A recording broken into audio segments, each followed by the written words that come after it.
Vincenzo Zina, vous êtes expert financier chez Swissquote. Est-ce que vous pourriez nous expliquer ce qu'est un warrant? Alors, un warrant, c'est la même chose comme une option. Une option, c'est un droit d'acheter un sous-jacent, par exemple une action ou de l'or ou des autres choses, à un temps fixé et aussi à un prix fixé.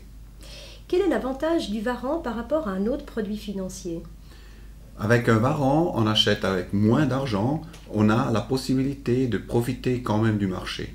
On a, comme on le nomme, un leverage, ça veut dire un levier, ça veut dire qu'avec moins d'argent, on profite 3, 4, 5 fois de si l'action monte ou si l'action descend. Est-ce que le levier joue un rôle essentiel? Voilà, le levier, il joue vraiment un rôle essentiel parce qu'avec le levier, on regarde combien de risques on veut prendre. Par exemple, si on a un levier de 3, c'est un levier trop bas. Et si on a un levier de 7, c'est un levier qu'on peut traiter. Moi, je dis toujours qu'un levier entre 0 et 4, ça ne vaut pas la peine de l'acheter, parce que c'est mieux acheter l'action. Un levier entre 4 et 7, ça c'est bien, on peut quand même faire quelque chose, parce qu'un levier de 6, par exemple, ça veut dire si l'action, elle monte 2%, ça veut dire qu'avec le levier de 6, vous avez 6 fois les 2%, ça veut dire que l'option devrait monter de 12%. Un levier entre 7 et 10, là c'est sportif, alors là il faut savoir qu'un levier de 10, si ça monte c'est bien, mais si ça descend, ça veut dire que si l'action monte 2% et vous avez un put par exemple, ou l'autre côté, vous perdez 20%. Un levier plus de 10, attention, ça c'est casino. Alors, par exemple, si moi je choisis un levier de 20, est-ce que vous pensez que c'est trop risqué? Est-ce que je dois m'abstenir? Alors, ça ne veut pas dire que vous ne pouvez pas acheter, ça veut dire que vous êtes au casino. Ça veut dire pour les hommes mettre la cravate, pour les dames de mettre une belle robe, mais ça ne veut pas dire qu'on ne peut pas aller. On peut aller au casino, mais il faut savoir qu'on va au casino. Alors, un levier de 20, c'est bien. Si l'action, elle monte vraiment de 2%, vous gagnez 40%.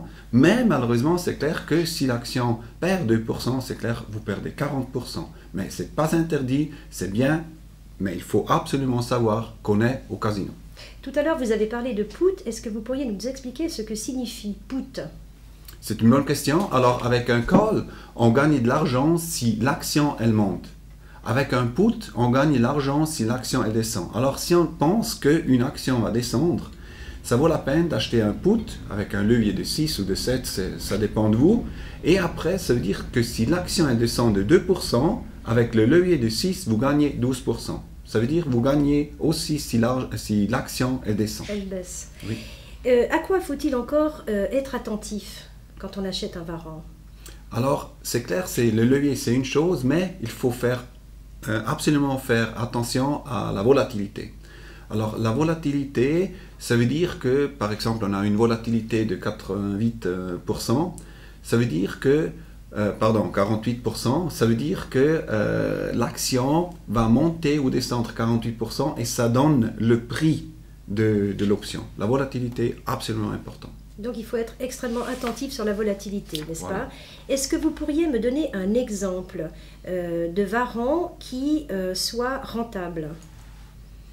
Alors, c'est clair, un warrant, il est rentable. Si vous achetez un call et l'action, elle monte, c'est clair que si elle monte dans peu de jours, vous auriez du gain.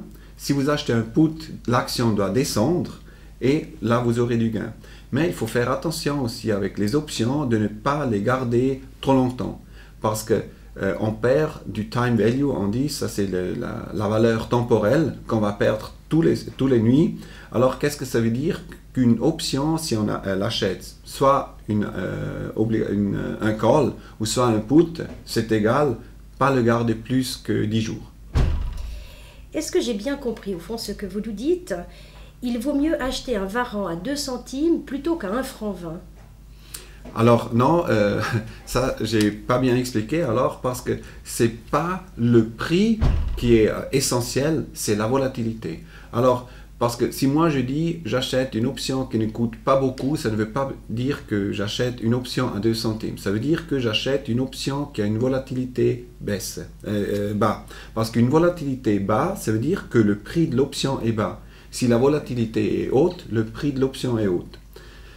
Parce que, disons, on a quelque chose comme 2 centimes et on a une autre option qui coûte 20 centimes. Mais c'est possible qu'ils ont la même volatilité parce que là, il y a le ratio. Qu'est-ce que ça veut dire le ratio?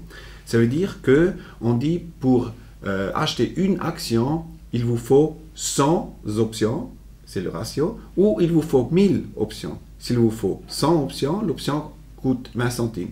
S'il vous faut 1000 options, l'option coûte 2 centimes. Mais à la fin, c'est la même chose. Il faut regarder la volatilité. Voilà, donc ce n'est pas une question de mise de fonds, finalement. Ce n'est pas une question de mise de fonds, voilà. Est-ce que vous pourriez nous donner encore d'autres conseils?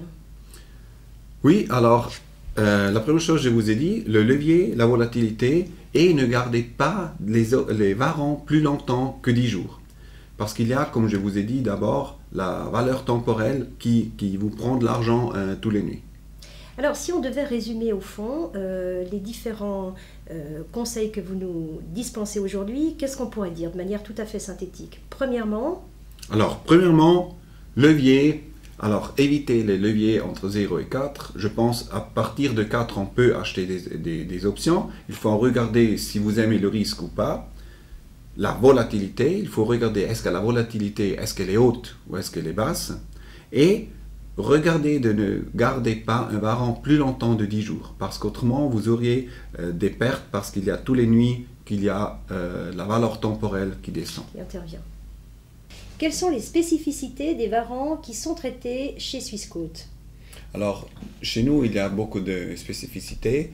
Il y a par exemple Fontobel qui fait on a la possibilité de traiter des varants hors bourse, ça veut dire de 8 h le matin jusqu'à 10 h plus ou moins le soir.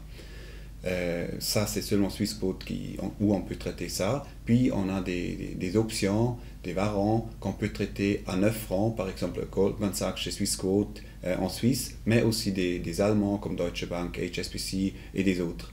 Alors là, on a la possibilité de traiter varants avec 9 francs.